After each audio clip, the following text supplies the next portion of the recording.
Well, welcome everybody to Newcastle Borough Council's Cabinet meeting today. Welcome to Cabinet members, our officers, those people watching on YouTube, and also welcome to our MP, Aaron Ball, who's joining us for the Wallis Quarry paper, which we get into in a second. But firstly, introduce our Cabinet members. We've got Jill Heasom, who's portfolio holder for community safety and wellbeing. We've got Paul Northcott, who's portfolio holder for strategic planning. We've got Jill Waring, who's portfolio holder for leisure, culture and heritage. Got Deputy Leader Stephen Sweeney with the longest title ever of Deputy Leader, portfolio holder for finance, town centres and growth, and myself, Leader of the Council today. We do have apologies today from Trevor Johnson, who's not well. So if we could note his apologies, please. Item 2 is declarations of interest. Do you have any declarations of interest for items on the agenda from Cabinet members? Not seeing any. Item 3 is minutes of the last meeting, attached page 5 to 8. Can we agree those as a correct record? Agree. Everybody's in agreement. And then we now move to the business items of the agenda. Item 4, which is Wallis Quarry update. And we do have a report. We've been bringing reports to our Cabinet now for many, many months. Last one we had was in our February Cabinet. And there's a report that follows the same format as we usually do, with issues to do with complaints, the monitoring details, update on the EA's activity, update on the council's activity relating to its abatement notice. And also at the last meeting we did, because of what we feel is the regulatory failure of the EA, decided to put forward a complaint through the process, which is only open to us, which is to the EA themselves. The Chief Executive wrote after our last Cabinet meeting to Sir James Bevan, Chief Executive of the EA, with the complaint that we felt that the EA's regulatory process had been failing, and asked him to do an inquiry into that failure. He did write back, which was, I take it as a rebuttal of that complaint. And that leaves us now with the only alternative, which is to then escalate that complaint through the Parliamentary and Health Ombudsman, which will require our MP, Aaron Ball, to take that forward with us. We've had I wrote to him last week. He has since wrote back to say he's willing to do that and to progress that. Also, we are looking to get a meeting with DEFRA and the Minister over the ongoing issues with Wallis Quarry, because as residents will know, and Cabinet members and council staff and our MP will know, that there has been an upsurge again in the odours over the last week or so. This is after the spike around Christmas time and New Year. So this hasn't gone away. This is still a problem, and it's something we need to really go hard in with the EA and the government to try and get some resolution for our residents. But I'm going to bring in our MP, Aaron Ball, now for his views on the complaint, which we're now going to take forward together as a council and our MP, also on the meeting with DEFRA, and also on the upsurge in odours, which he's aware of from social media and experiencing himself, like we all are. I think last night and early this morning was probably one of the worst nights we've had for many, many months. Over to you, Aaron. Thank you very much, Councillor Taggart, and thank you, Cabinet, for inviting me today. Yes, obviously the most immediate news is this letter of complaint that you wrote, Councillor Taggart, to Sir James Bevan. There is now a process. There is a formal form that your officers will need to complete, and I'll countersign that. I've been down this road already before for individual constituents with complaints. It's a fairly standard process. I completely concur with your complaints about the Environment Agency. I think, as you've said yourself, I think they have been far too slow to deliver for the residents of the borough, and yet again now we are seeing that the problem is not resolved. We had a couple of weeks earlier this year where we actually were recording some zeros on the monitoring, but then we had a terrible spike in January, which took a number of weeks for them to explain as being due to surface water, and I dread to think what the numbers will be when they're released this week, given the levels of odour that I know people have been experiencing, particularly overnight, as we've said. Since I've last spoken with you, you're aware that there's obviously been quite a lot going on in Westminster as well. I've raised it repeatedly at question times and directly with the Minister as well. You'll be aware of the debate I held in Westminster Hall, in which I made a number of allegations under parliamentary privilege, which I won't repeat today. I've also been supporting individual constituents with their cases, particularly Becky Curry, whose case with her son, I understand, is now going to go to the European Court of Human Rights. I believe there's also now a complaint being made to the newly established Office of Environmental Protection by complaints from Stop the Stink. I'm very happy to meet with them and discuss where they're getting to with that. When I last raised it at DEFRA Questions on the 10th of March, a little under a fortnight ago, Jo Churchill, who's the new Waste Minister, who has engaged quite well, I believe, with us, and she, of course, actually visited Newcastle back in October.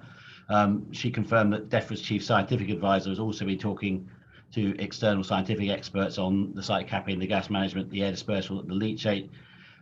I also am going to seek to have a further meeting with the UK Health Security Agency, the successor to Public Health England, because the longer this goes on, the more we're talking about medium and long-term targets being breached rather than the short-term ones. The one other thing I'd like to draw to Council or Cabinet, and then by extension the Council's attention, is a green paper that the Department for DEFRA issued last week, which is on nature recovery, on green paper protected sites and species. But of particular interest will be, there's a section in that about the role of arm's length bodies under DEFRA in the future.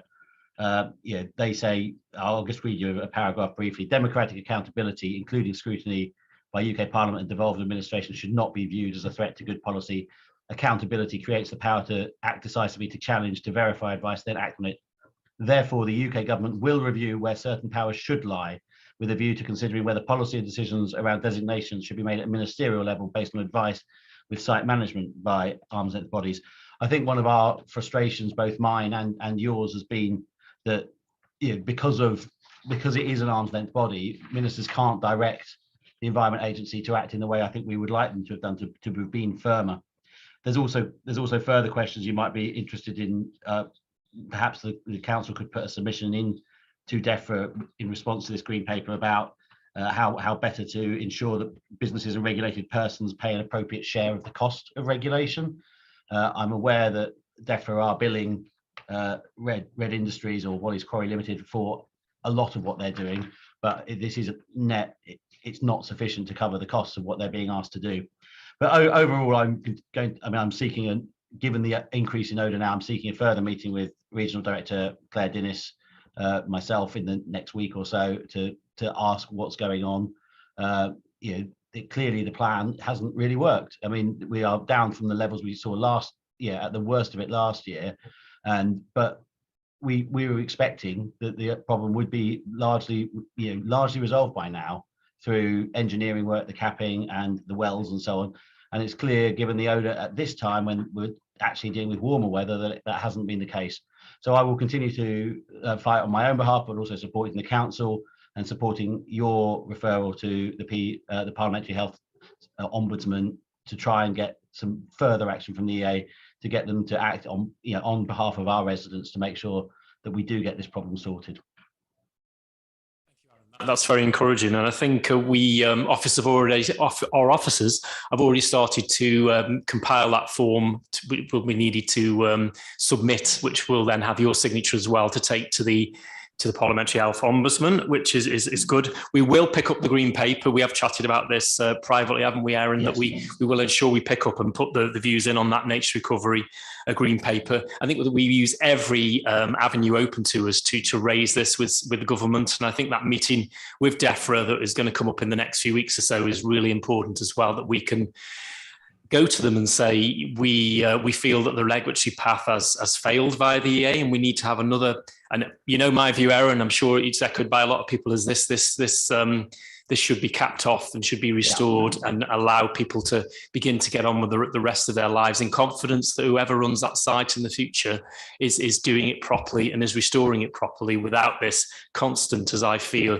sort of almost mental torture that people are experiencing because of this. And the last 24 hours have just put it in a nutshell. I've had responses, emails and contacts from people that haven't contacted me since Christmas time and hadn't contacted me before that since the summer before. So these are people that aren't just sort of reacting to social media. They aren't just making this up. They're actually experiencing, in their homes, their lives being blighted. So it's really important we do. And thank you for the work that you've been doing, Aaron, on this. Any further comments before we move on? I suppose I should have also noted the day of action recently.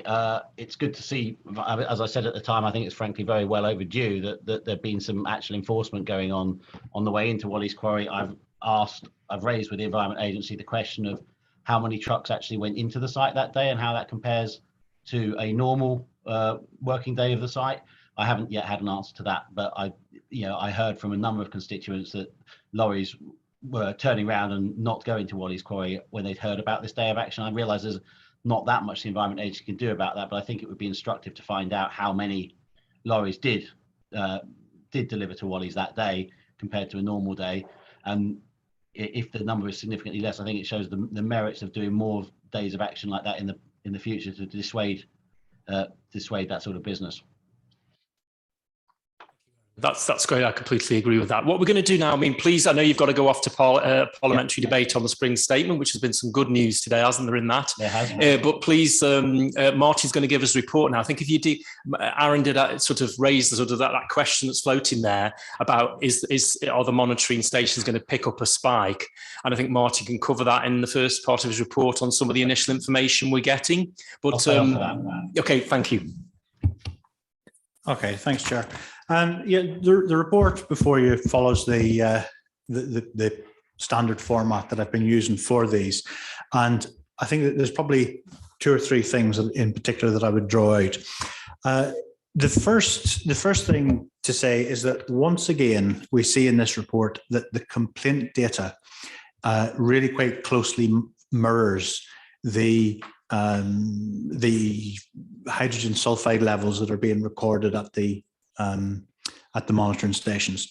So there is such a correlation and such a pattern to this that it is quite clear that there is no question of people making complaints for the sake of it. They absolutely faithfully follow the data that we then see. Based on the complaint data that we have at the moment over the last week or so, we would expect to see a spike in the hydrogen sulfide reports, the percentage over the annoyance threshold coming up in the next couple of weeks. So this report runs has got data up until the 6th of March, and I would expect to see this step up probably most significantly from the 14th to the 20th of March.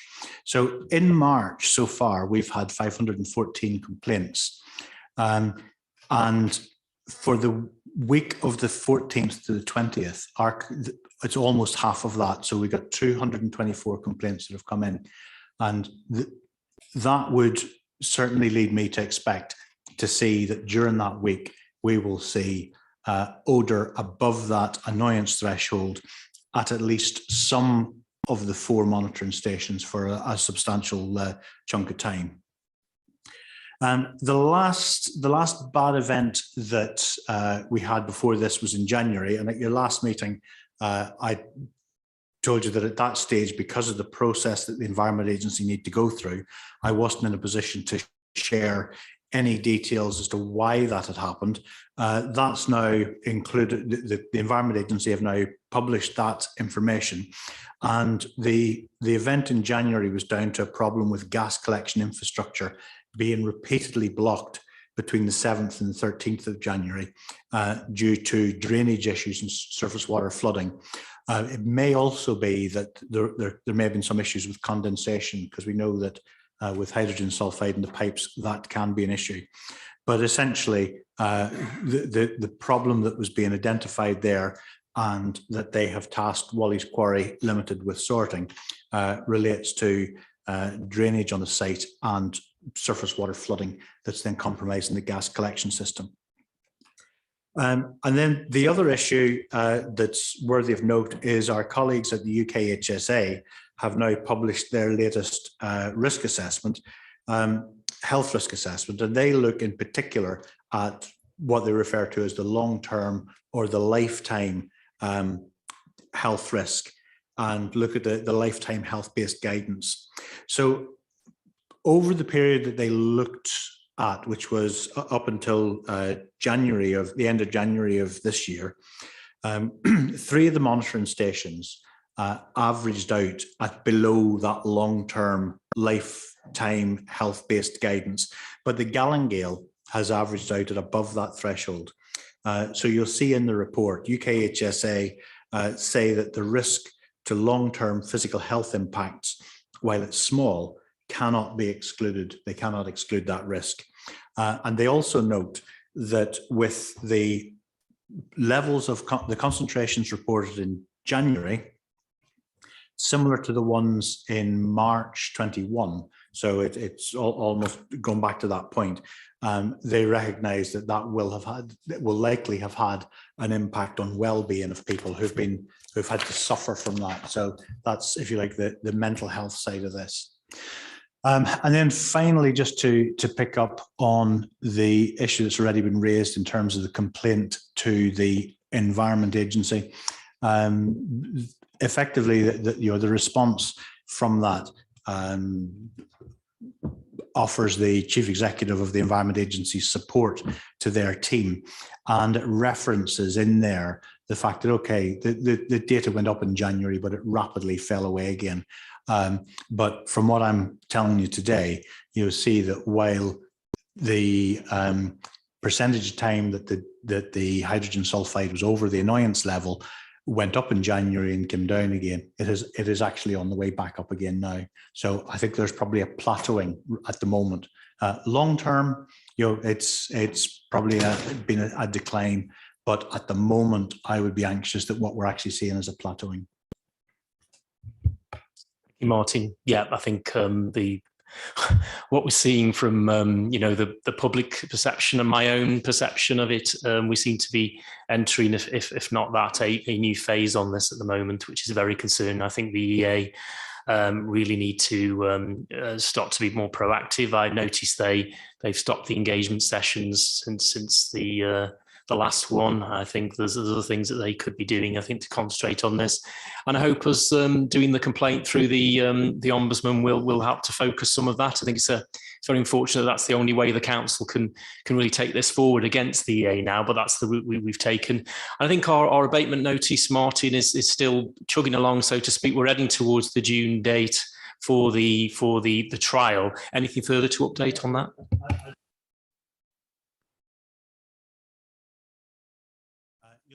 See in the report, because of some of the issues around disclosure of documents, both documents that we require from Wally's Quarry Limited and additional documents that they will be seeking from us, the likely time now for the trial will be in the autumn time rather than in June, because it draws that process out. But we are heavily involved in that. We've got a hearing about specific disclosure on Friday to actually thrash out that business as to what documents we require from each other. Okay, thank you for that. One last thing which has been raised by residents through social media today is obviously the drone equipment which we've been placing in properties to get some readings from inside people's homes, particularly in the direct vicinity of the landfill. And of course, in January at our cabinet meeting, we had a report on the updates from those, and just a clarification on when we'll be having next one of those. We're waiting for a batch of information that can be analysed, and then we intend to release it. When will that become available? Yeah, so we aim to do that on a quarterly basis, because actually having a drip feed of information that's about individual houses is really sort of risks not being able to see the full picture. So we will now be in a position to take the latest batch of information, do some analysis on that, and publish that then at the next around the time of the next cabinet. What I would say by way of reassurance is, in that data, while we see occurrences that are over the annoyance threshold, we are not seeing occurrences that go over that health, the direct health threshold. So we're seeing annoyance rather than anything sort of catastrophic in terms of health. But of course, as we know, the long levels of annoyance can affect mental health and aggravate other ailments which people have. I'm going to open it up now to questions from Cabinet. Stephen first. Yeah, thank you, Lily. First of all, Aaron, I just I think your letter, the middle paragraph, could hardly be more blunt and to the point, which is presumably why you wrote it like that. And if that doesn't wind people up, it'll wind me up if I received a letter like that. I'll be thinking, hey, are we really that bad? Well, yes, they are really that bad, aren't they? One for you, Martin. I think at the last cabinet meeting, I think I asked what the reasons were for the figures going up that spike. Now you've given us an answer for that, haven't you? But the last 2 weeks and presumably the next couple of weeks are also going to be, are you going to get an answer from somebody about what that might be? Yeah, I mean, when we see spikes like this, colleagues from the Environment Agency do visit the site. They do identify what's gone wrong and issue what are called CAR forms, where it's necessary to require RED to take action. And so in due course, we will find out what has happened there that lies behind that. We don't get that in real time because there is a process of appeal and challenge that the Wally's Quarry Limited can go through with those CAR forms. Thank you, Martin, and thank you for the work you're doing in the council, and Aaron and Simon and everybody else. I think I'll repeat what I always say. I think it's absolutely appalling. Our residents have to live with the smell of rotten eggs in their lungs all the time. What damage it was doing, physically and mentally, it's just absolutely appalling. So let's carry on with what's the word I'm looking for? The campaign to have this wretched place stopped. Thank you. Thank you, Steve. Yes, and I think this almost noxious gas smell that we're getting is probably the worst I've ever smelt it, really, in the last week or so. And that's all that sniffing I've done all over the years. And as you'll see now, I posted a tweet when I was advertising the fact that Aaron was coming to this meeting from 2012. So that's how long this has been going on. At that point, the EA were issuing threats, and I put it as that because they were at that time to the previous operator of this site that they had a 3-month period to sort this out, or they would start reviewing the license, which of course is the permit. I don't see anything like that coming from the EA at the moment, the Environment Agency. When we last had an engagement session remotely with Claire Denise, she said that the agency would, if this continued, and it is continuing now, they would look to review the permit. I just ask if, when you have your meeting with them, Aaron, and when you meet with the EA, Martin, as our chief executive on the SCG, is that we press them on that and say, where have they got on that? So that's different from any legal action to do with anything going on the site. This is to do with the permit, which they have granted to a company that I believe, and the evidence suggests, is breaching it continually and have done, and await to see whether they're breaching it this week again. So open it up now to any other cabinet member who'd like to say anything. Not seen. Oh, sorry, Jill. Yeah. Just briefly, Simon, thank you. Yeah, I think this has been a problem now for a long time, and what we need is a long-term solution. And I just wanted to thank Aaron for all the work he's done. I do believe that this council, the officers, the exec, are doing a brilliant job so far. It's a horrible situation, and it seems to be getting worse. So, keep up the good work. Thank you. And then Paul. Thank you, Leader, and thank you, Aaron, for the work that you're doing. I've just got one small thing to add rather than adding duplication of the thanks that's obviously received. I just wish you to represent just one thing that we've took from the Health Scrutiny Committee at the County Council, is that we invited the EA in the last 3 occasions, the last 3 meetings, to appear in front of the community, the Scrutiny Committee, and give updates to what questions that the Health Scrutiny have been asking for the EA, and we've been met with a refusal on each occasion. I just wondered if you'd relay that back in your discussions further, if you'd mind doing that. Thank you. And a final word to Aaron before we move on to the next item. Aaron. Yeah, very happy to take all that away with me. So I haven't got a time for a meeting with Claire yet, but I hope to have one shortly. I do think and I noted what the letter that was sent from the Scrutiny Committee as well. Thank you, Paul, and everyone else involved with that on the County Council. I'm happy to raise all of these matters with the EA, and I think it's long past time, really, that they actually started, showing some teeth as a regulator fundamentally, and they don't appear to have done that. I can only speculate as to why. I suspect they, like myself, like I know you, Councillor Tagg, will have been on the receiving end of legal letters from the operators, solicitors, but they need to be firm and they need to act in the public interest. And I agree with you that this site, the permit needs to be revoked and the site needs to be capped off. Thank you, Aaron. And thank you for joining us today on this, and good luck back in your speaking date up in Parliament later on. Thank you, Aaron.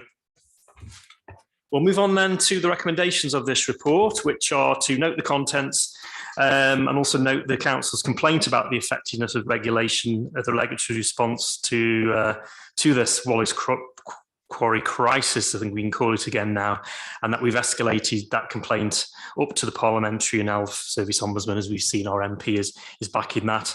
And we'll also, if we could add to that, that the Council obviously then looks at the Green Paper for nature recovery that our MP referred to, and put in the strongest terms along the lines of what he said, that obviously as part of the recovery of areas and also protection of nature and the environment, it's all irrelevant if we've got this cesspit in the middle of our borough that is causing so much distress to people.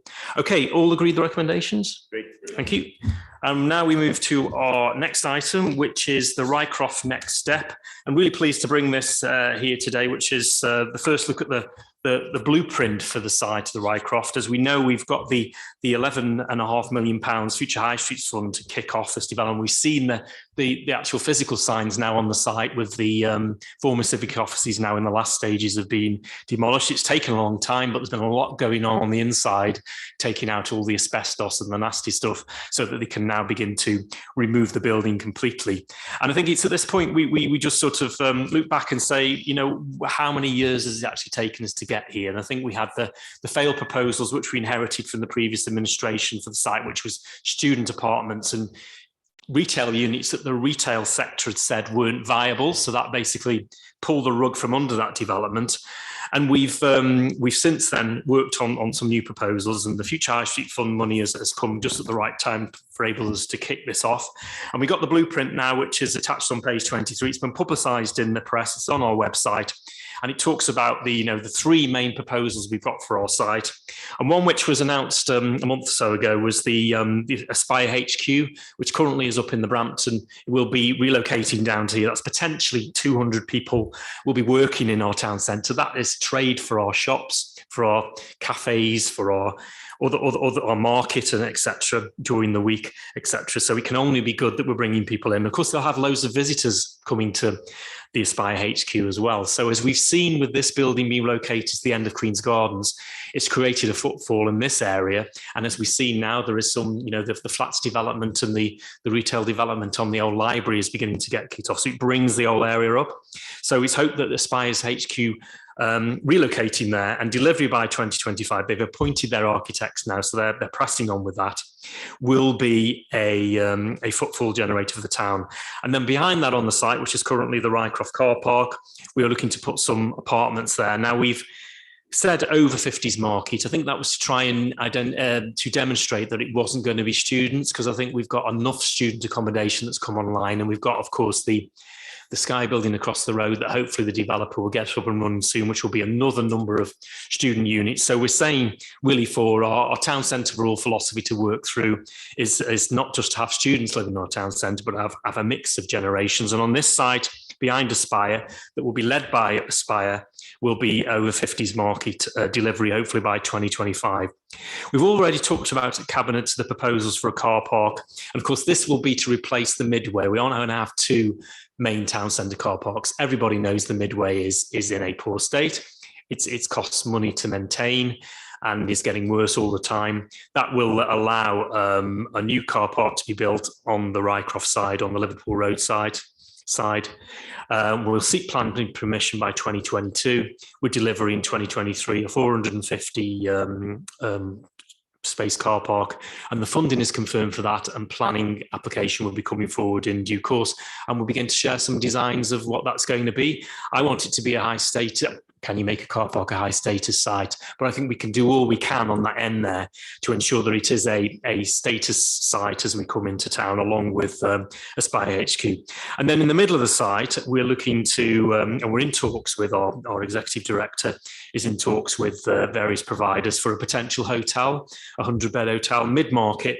And feasibility is underway for that, looking at delivery 24, 25. And I think there is capacity within the Newcastle area to have that mid-range hotel. And I remember when the Travel Lodge, which was on Lower Street on the Ring Road, was built, there was a proposal at that time to build a mid-range hotel next to there, which has been now taken up by a supermarket. And because of the financial crash in 2008, obviously the investment dried up on that. But the philosophy is that you put those types of the budget and the mid-range together. And as we see across, the country, that's how that happens across the country. You have a budget with a mid-range, and it won't just be to serve Newcastle, people coming to Newcastle town centre or around.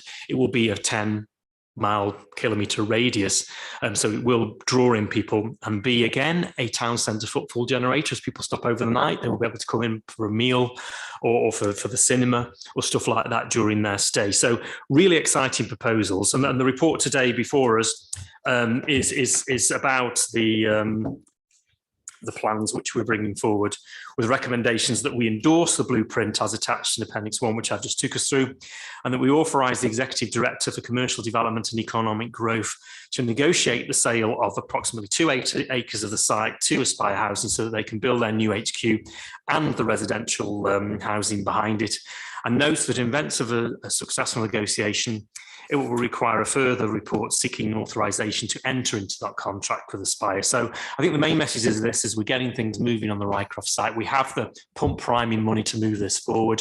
Aspire will be, after purchasing the site on that side of the Rycroft, will be paying for their HQ and the accommodation themselves. We have the money for the car park, and we're in negotiations on the hotel plan for the middle. And this all fits snugly with our next item after, which is about the York Place development there, where we purchased that, and Steve will be saying more about that later under the other item. But I will move those recommendations on this item about the Rycroft update and the blueprint and open it up to any comments. Steve first. Yeah, thanks, Sally. No, I think this is absolutely fantastic news, and I love your blueprint, especially the colour blue. It really gives an idea of what our vision for the area is.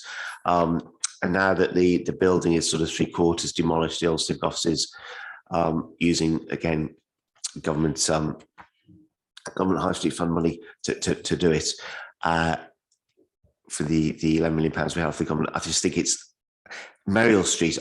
I personally believe in a couple of years will be the place to have a business in Newcastle. I think it'll be absolutely thriving, and it's not a case of moving from one part of town to another. This is about expanding the town centre, expanding the offer in the town centre, and for all these people in these over 55 accommodation, the people working in the Aspire building, all people living and working in the town centre, where they're going to spend the money in the town centre. I think it's absolutely superb news. Thank you.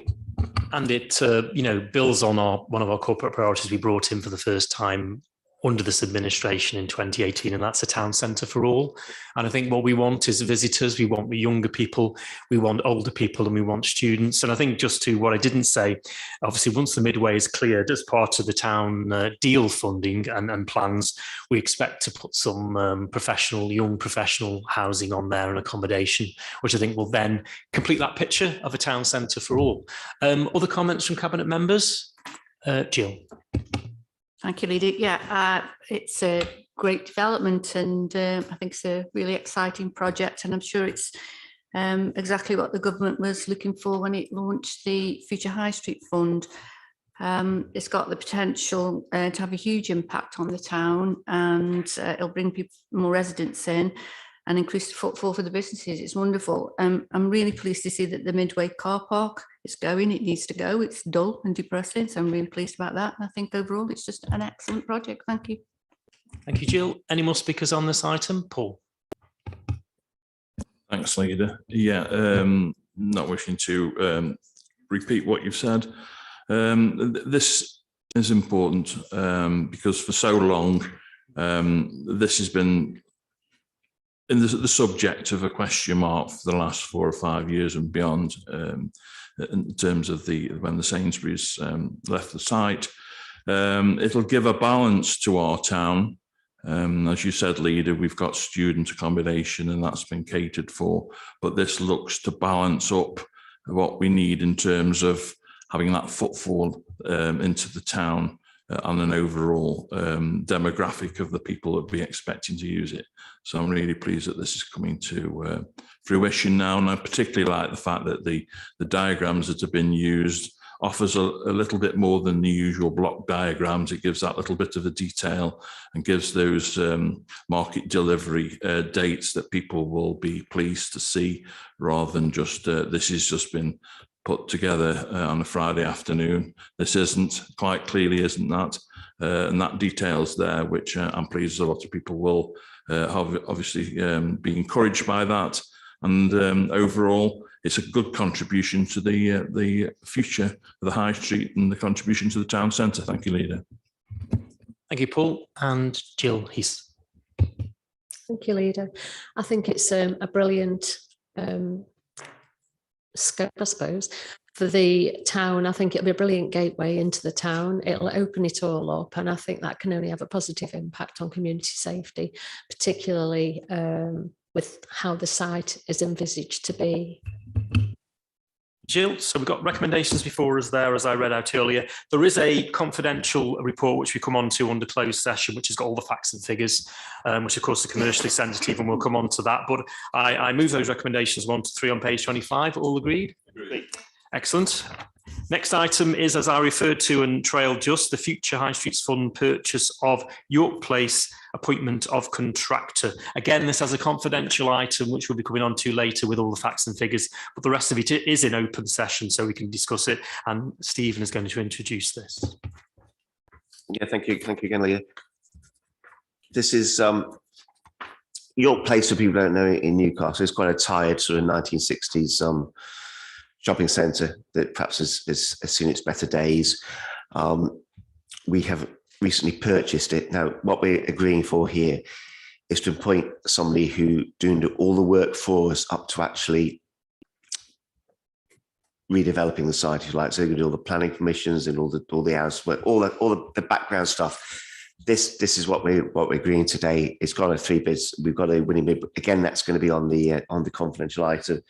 But looking at review development options for York Place, prepare and submit any necessary statutory planning applications, provide advice and support to the council, appoint consultancy team, complete this work within an estimated 18-month period. Now, all these processes in these town deals and high street funds, they all sort of follow on, they all interlinked. So we just talked about Rycroft, that's one element, and now we're talking about York Place, which is another element of the reshaping of our town. And I think it's really exciting stuff. Thank you, Sam. Steve, yeah, completely agree with that. And I think, this is the gateway to Rycroft, and also the other way around, it's the gateway from Rycroft into the town centre. I think I'm really pleased that we've since the last cabinet, it's been confirmed that we've purchased that now. And I think, there are, retailers in at the moment. We're looking after those and ensuring that their businesses can thrive in the meantime. But appointing this contractor will let us have a look in a whole at this site and what we can do with it to create that thoroughfare through to the Rycroft and vice versa into the town centre. So I'll completely endorse the recommendations. And it's a second exciting thing that's going to be happening in our town centre. As you say, Steve, it's a tired building, and we can be sure we can do better than that. Open it up to any comments from cabinet members. Paul. Thanks, Leader. One thing that excites me is the fact that we've got control over this building and also over the car park. So with our partners and architects, we can have a say in the shaping and make a really proud impact in terms of an attractive town centre that marries up from one to the other instead of appendages just being stuck left, right and centre. This will have some consistency to it, hopefully. And I'm really excited to see those plans come forward and reach fruition and developed. Thank you. Thank you, Paul. Jill. Yeah, thank you, Leader. For as long as I can remember, York Place has been underoccupied and an area in need of a significant uplift. I think this project will alleviate most of those problems and create, hopefully, a a building that's going to complement the other areas that are being developed. So it's really good. Thank you. Thank you. Any other comments? Yep, Jill. Yeah, I'm sorry to repeat myself, but I think it will be an excellent gateway into the town because it's really going to open up that area, which is going to have a positive effect. Thank you. So recommendations before us, as Steve has read out. Do we all agree? Excellent. Thank you. Right, moving on to our next item, which is item 7, Newcastle under Lyme Sustainable Environment Strategy and Annual Reports. I know Trevor was really looking forward to introducing this, giving an update on where we are with our Sustainable Environment Strategy a year on since we developed it. The annual report is attached to this, but just some highlights for me are, obviously, when we agreed our Sustainable Environment Strategy in 2020, we committed to reducing our reliance on fossil fuels, reducing carbon and other damaging emissions, minimising waste and increasing recycling, and offsetting residual carbon emissions. And we've got, as a council, a target of 2030 for that. In the budget in February, we put funds aside in the Budget Growth Fund to allow us to start that 8-year programme to reduce to zero. And I think, as it says in the report, since 2019 and the declaration of the climate emergency, the council has achieved 21.5% reduction in its carbon emissions, which I think isn't too bad considering where we've come from, the situation we've been. And of course, we've taken some of the easy fruit, I think, on that, which is energy efficiency. This building we're in is one of the most energy efficient buildings in the town, if not the county. And I think compared with our former HQ, which has been demolished, it's just completely different. That was an energy sinkhole, wasn't it, really, for us? And again, through the this building is run on renewable energy tariffs, so those are the ways we can do it. I think for us, people will say you've only done 21.5%. You've got all the other percentage to get us through to 2030. I think the big thing for us is the our vehicles for our staff, for our waste and recycling teams, for our street scene teams. And I know Trevor, if he was here, would say, we've got some excellent early successes really now, but we need to look to the future. And I know he's looking at ways of converting that fleet to renewable energies, and there's going to have some pilot schemes coming forward. And also the using full electric vans for our pest control teams and for our wardens, and also completing the first phase of the solar thermal panels on the Nutton Lane depot, and then going forward to looking at some energy efficiency and vehicles as well for us as we go forward. I think also we've started our tree planting campaign, which in the future will help us to offset. And we've started the second phase of our urban tree planting strategy on the back of our carbon reduction areas. I was up in Repton Drive last week for the first of the tree planting there, which went down really well with the local residents. And we're doing that in Sandy Lane. We've done it in Newcastle. We're going to be doing it in the town centre area in Wilson Street. And we've got some plans for Bradwell and Hanbridge Avenue as well as Westbury Park over in that side of the borough as well. And that's part of a whole plan for 60 carbon reduction areas, which will help to not only preserve those for the future, but help us with our carbon emissions. So a really good plan, I think, and it's something we should shout about. But we are really aware that we're only part of the way there, and there's so much more to do.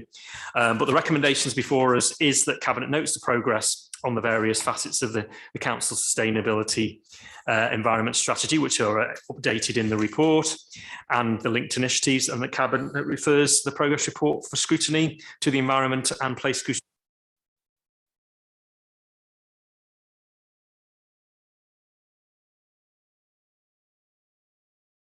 at its next meeting.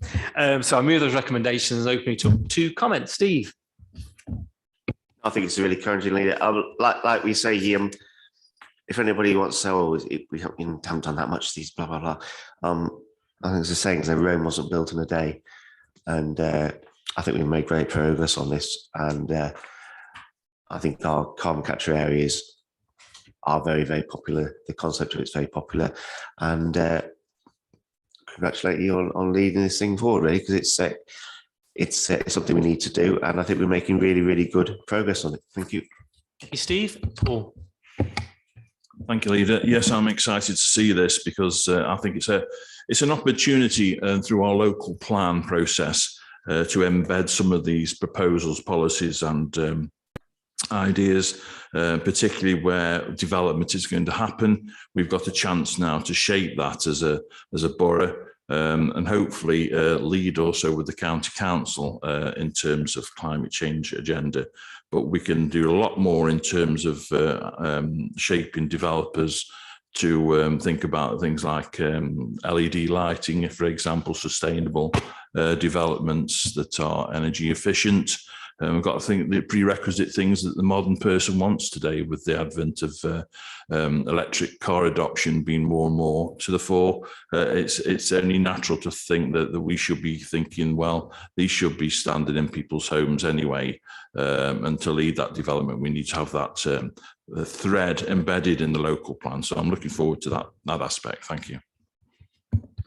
Thank you, Paul. Yeah, that's a really important, and to reassure people that we aren't just making lip service when we say we're saving these 60 sites for future generations. We intend they're already going to be included in the council's green land strategy, and also it's going to be included in the local plan, as you say, protected, because we wish to have a green and sustainable local plan as well. So unless there are any more speakers, no. Looking at the plans before us in the report, it touches on obviously our sustainable environment strategy progress, and there is an action plan showing for the next year as well, which is attached on page 39, which details where we go from here as we go on our journey towards net zero as a council. Also, not forgetting that we also signed up to the EU Sustainable Development Goals as well as the Climate Change Declaration, and every report that the council produces, just like every report before Cabinet today, has those goals and how we are ticking off against those goals. So that's really important to show our progress. And of course, not neglecting the Nature Recovery Declaration, which was agreed by council back in November. Now we've taken steps to start to integrate that now in everything we do, and also taking a lead through Trevor and through myself countywide on the Sustainability Board, which is a collection of districts in the county council to move this agenda forward across the county, because we've all got our climate aims and carbon reduction aims. So every district and the county are signing up to the Nature Recovery Declaration. I'm pleased to say that Newcastle was the first to do that and led the way in doing that. So I think we can say we are taking up that leadership role, which I think when we made the climate emergency declaration, we were asked to, convene people together to take a lead. Well, we've done that as a borough, and we're leading on that, and then we can continue to do that hopefully after May if the electorate asks us to. So the recommendation before us, as I have read out, and I think also that we do note the action plan there, which takes us forward for the next year, and look forward to scrutiny, having a look at it in June at their meeting. Can we agree the recommendations? All agreed, brilliant. Right, moving on now to a couple of really interesting items. First one is the COVID-19 additional relief and discretionary non-domestic rate relief policy. Steve. You missed a word out of fund. COVID-19 additional relief fund discretionary non-domestic rate relief policy. One of those catchy things. I think the acronym I think they use is CARF, which is perhaps it's perhaps easier. What this is going to do, the government's given us, and I think we've actually got the money sitting in our bank account at the moment, and the government has given us, he's desperately looking for the figure, £2,409,249.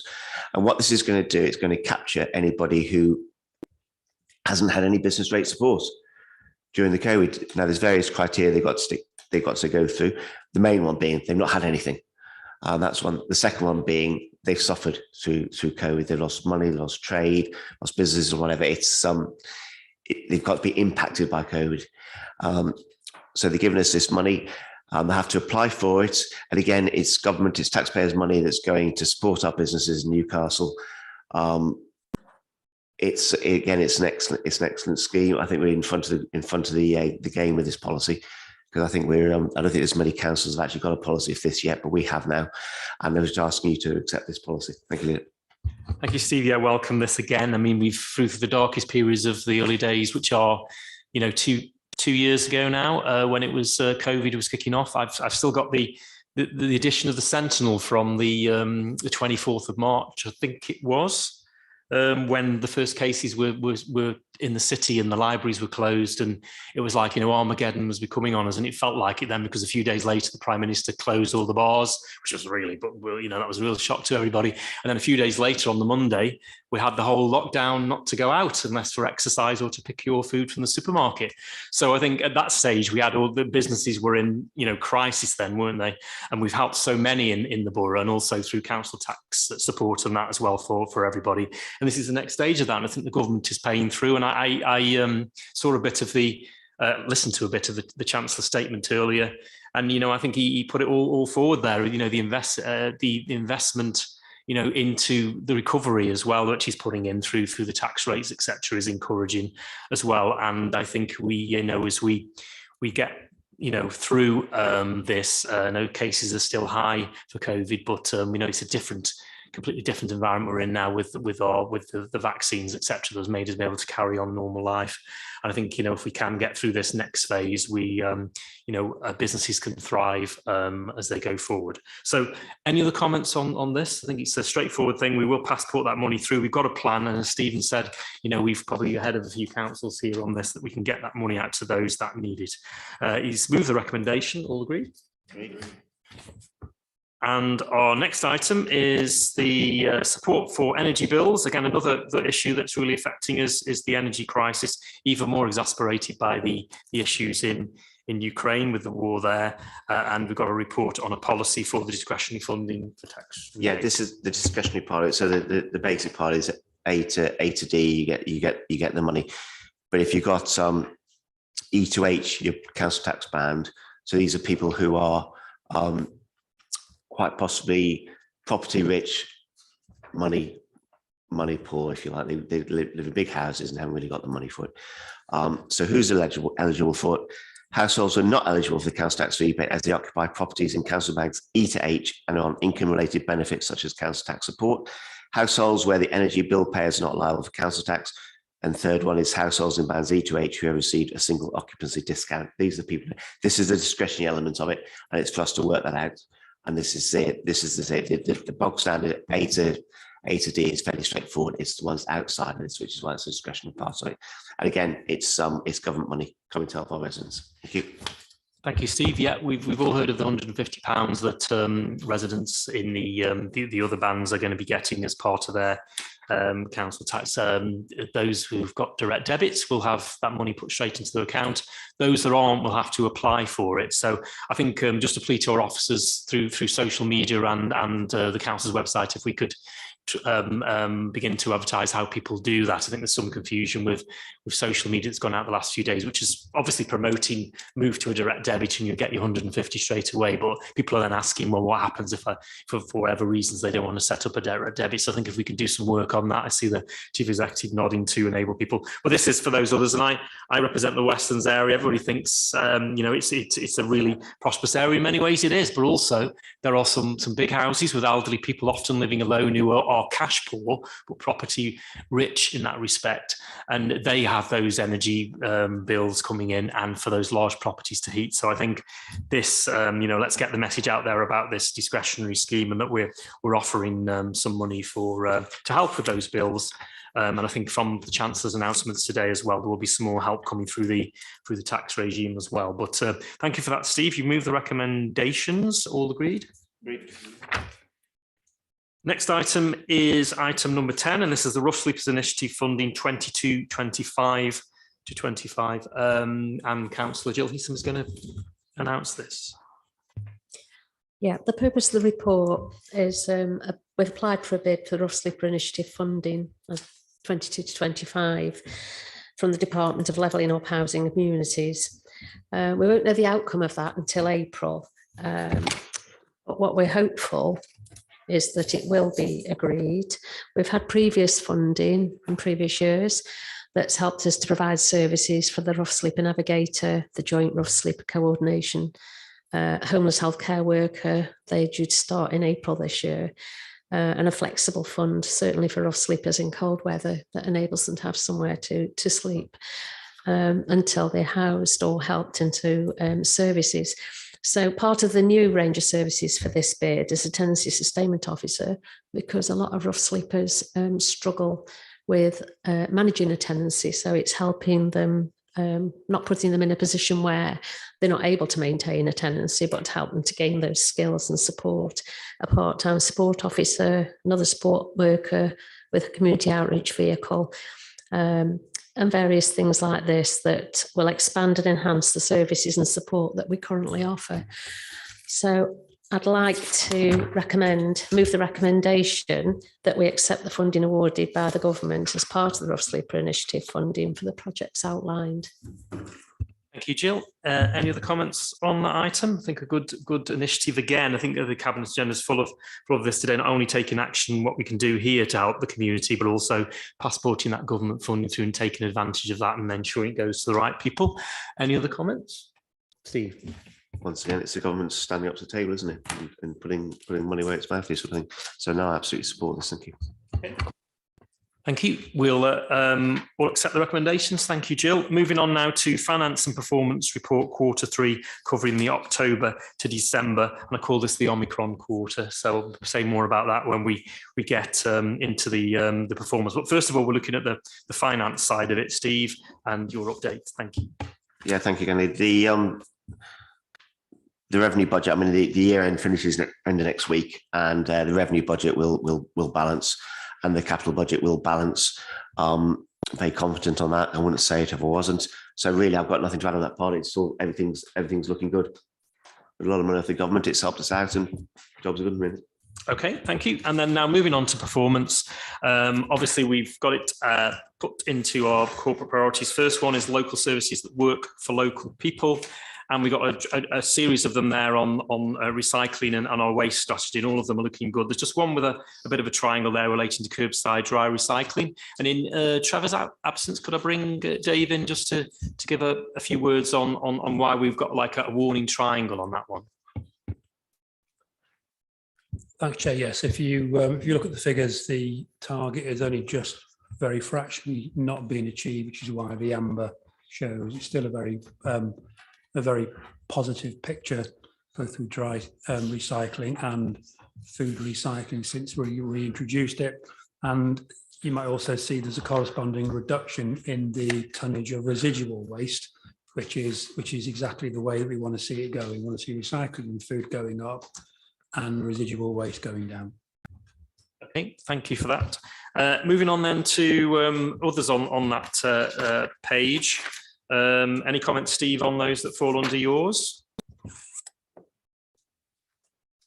Silence. No, I haven't.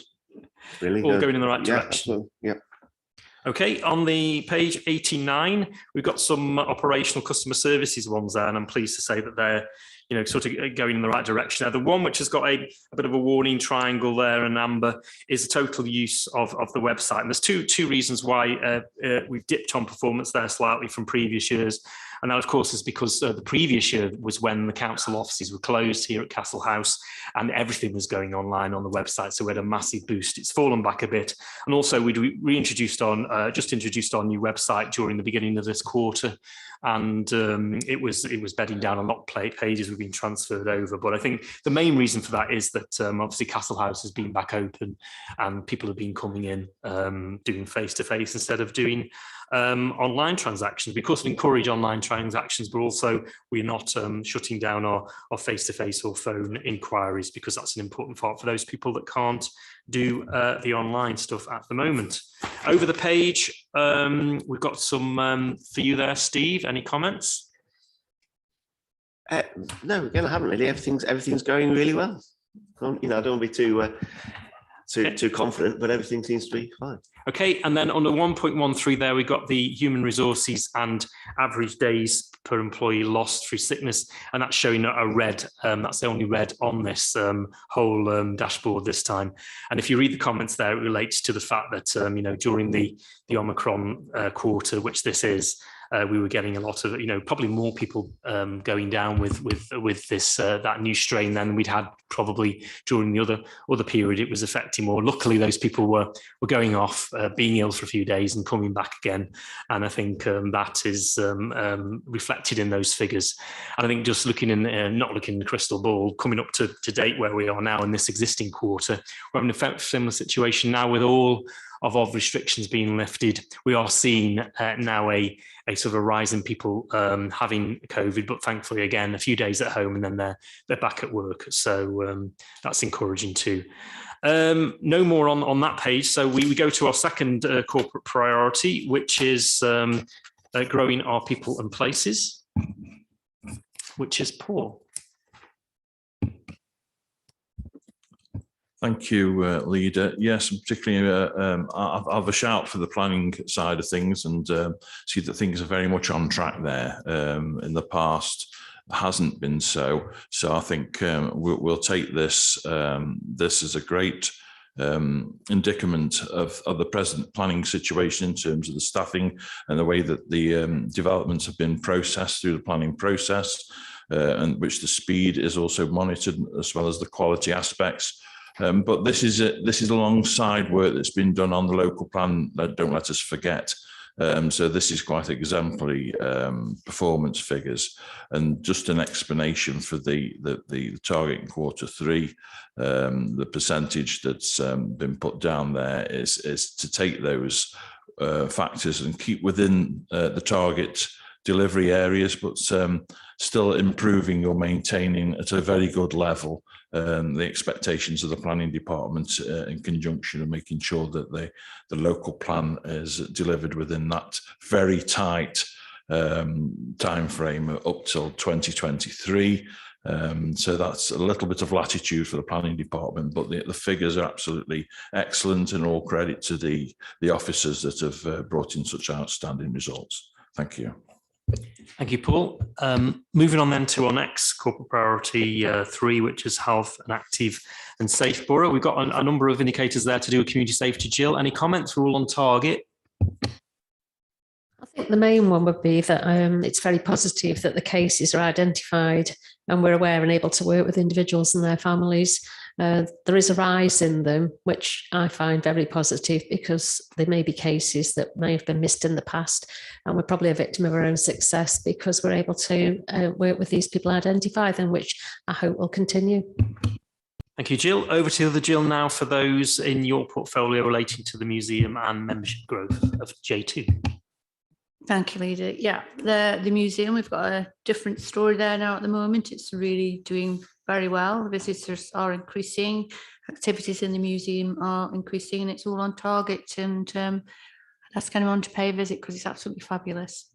And moving on to J2, memberships are steadily increasing. They're currently at 2,400.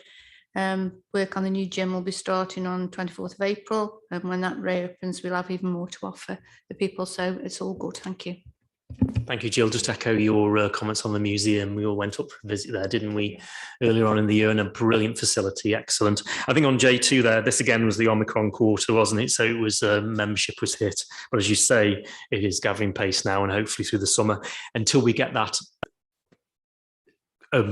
Kids Grove Sports Centre coming online, which will start to affect our J2. How dare we do that? No, but that's a great facility as well for Kids Grove. But it will be obviously a competitor for within the Newcastle Borough.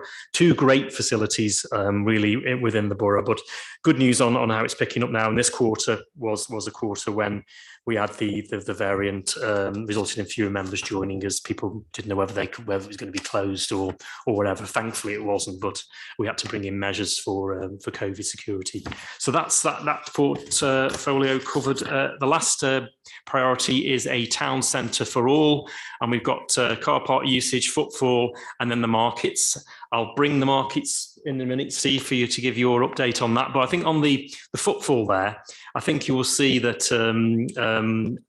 we've got an increase, and it's a huge increase. Now you'll say, well, a huge increase from last year when we were in the lockdowns is nothing to shout about. But I asked and looked back at the figures for the same quarter in 2021 and the same quarter in 18-19, and we are about 100,000 footfall ahead than we were in that quarter. So that shows, people coming back to our town centre, and that shows, the bid and the work that they've been doing, the Business Improvement District, and how we've tried to increase community safety at the town centre during this period through the wardens, how we've concentrated through Trevor and Dave's area on the neighbourhood clearing up. I think it is having an advantage, and I think those new shops and bars that have opened during that period as well are are bringing in extra footfall. And of course, then our market, of course, with our themed markets and our weekly markets, which are showing success as well. But I'll hand over to Steve now for his report on the last one there, 4.3, which is the markets. We all went to the Artisan Market on Sunday, and it was its usual thriving self. I think we now got quite a big waiting list with the Artisan Market, so I think officers trying to see if some of those people will stand during the week or on Saturdays to improve the offer for that. What I think is really significant with the set of reports on which we sort of skirted over really. The only bad one we've got is the staff absence one. And considering the fact we're in the middle of a Omicron pandemic, when not everybody, but an awful lot of people seem to have COVID in one form or another, I think the only black mark against us is that. I think that's an exceptional set of results for this whole lot of reports. There's one thing on black, and we're in the middle of a pandemic. What do you expect? I think it's excellent. Thank you. Thank you, Steve. And on the markets, I think you're quite right with what you're saying there. And I think even though we had these figures cover the run up to Christmas and into the new year, I think the markets then were so vibrant and full because they were outside. People could social distance, and I think those pre-Christmas markets were really good. And I think we've got to try and replicate that year after year, really, in this as we move it forward. So I was going to mention in my summing up now that 84% of these indicators are on target. And then, of course, we've got the ambers and then the one red. And I think 84% is, I think we've only been higher once than that in the last 4 years. So I think that's testament, as you say, to a very difficult period, but we're keeping on the job and our officers are keeping on the job. And I'd like to thank officers of all parts of the council, from EMT down to the frontline services who do the recycling, who do planning and do litter picking and our town centre activities. A successful period, and I'm sure this next quarter at the moment we'll see us going from strength to strength. So we've got the recommendations before us there that we look at the performance and we challenge it and comment. We've done that, all agreed? And now moving to the next item, which is irrecoverable items. Again, this has got a confidential item, which has actually got the facts and the figures, but we talk about this report now in public, and Steve's going to introduce that. Yeah, thank you. This is the one report I think every year that we have that leaves a bit of an unpleasant taste in our mouth. We're actually writing off, how much are we writing off?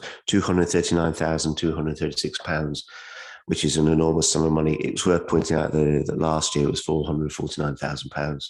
So it's half of what it was last year.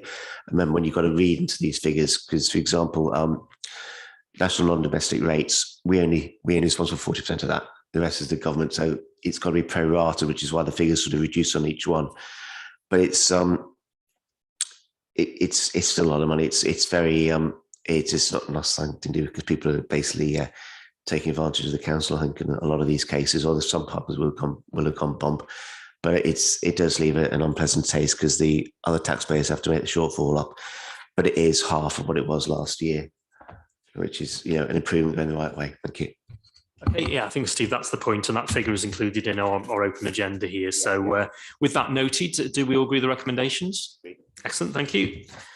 Back on the agenda, we've got item 13, which is the forward plan, and that's detailed on page page 109 onwards. Let's go through that. Obviously, we've got today's items that are coming to Cabinet today, and then we've got some forward plan items for the June Cabinet, which is some big ticket ones there. One council update, Wally's Quarry update, Q4 performance, and also sustainable base pledge coming forward, and also another performance report later in the year. So that will it will look like now, because we're entering an election period, but the new administration after May will be packing the agenda, I'm sure, and it certainly will be if we're sitting here. So we'll wait and see what happens with that. So all agree the forward plan? Thank you. Next item is urgent business. I haven't received any urgent business that is relevant to this meeting today. 15 is disclosure of exempt information. This is where we go into private session. So I'll thank representative of the local press for attending, and also thank those people that have been watching online. The recording of this will be available straight away on the council's website, so you can go back and have a look at the Wally's Quarry thing, because I believe it froze a bit during that on the YouTube stream, but we do have it recorded. Triple fingers crossed for that, and we'll all be looking at that later on. But I will move, resolve the public are excluded from the meeting during the consideration of the confidential items as set out in the Local Government Act 72 Part 112.